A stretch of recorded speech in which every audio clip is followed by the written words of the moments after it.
Здравствуйте! Это очередное видео из серии моих роликов по моему альбому по современной России. И сегодня номинал 500 рублей.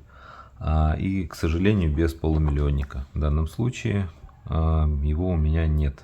Нет в первую очередь по той причине, потому что я кладу пары с номерами подряд, а это нетривиальная задача найти полмиллиона парой в хорошем коллекционном состоянии и с номерами подряд. Поэтому пока без нее, но я думаю, что когда-нибудь все-таки и эта позиция будет закрыта.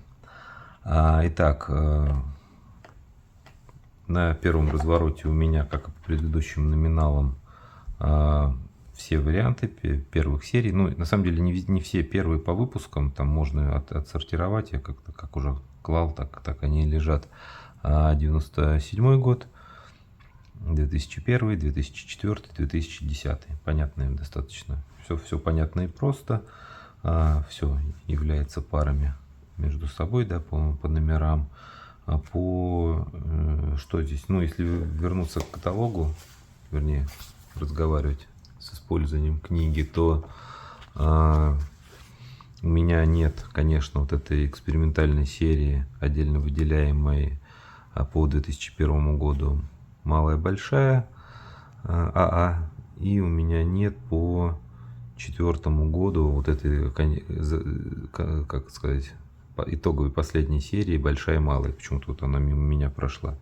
У меня есть «Малая большая», у меня есть «Малая малая», а пары с «Малая большая», «Большая малая», к сожалению, нет по 2004 году, но мне не кажется, что это я буквально вот сейчас это обнаружил. Вот. Почему-то был уверен, что все есть. И дальше, что у меня, вот 4-й год продолжение, 10-й год продолжение, большая, большая, большая, малая, здесь уже получилось положить здесь АА и здесь АА.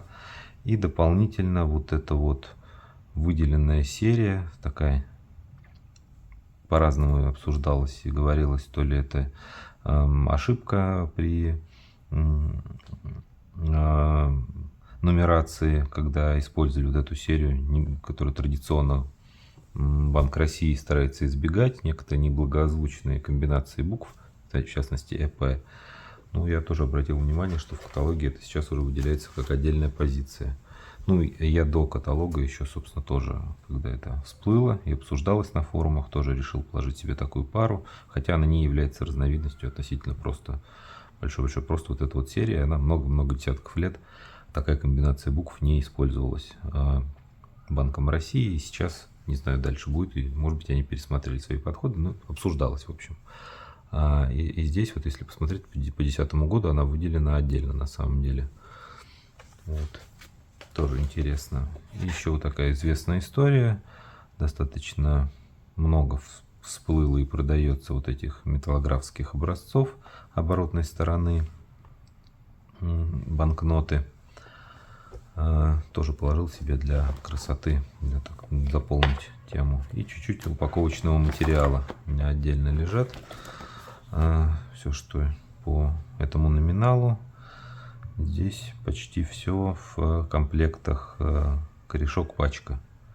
Пермская печатная фабрика. Без знака рубля, со знаком рубля, ППФ. То есть вот 3 варианта, как бы полный набор. А по московской фабрике только 2 варианта. Ну вот, к сожалению, вот так и такой вариант. Упаковочные ленты. Это все, что я могу сказать по данному номиналу, по 500 рублям. Спасибо за ваше внимание. Увидимся на следующих номиналах.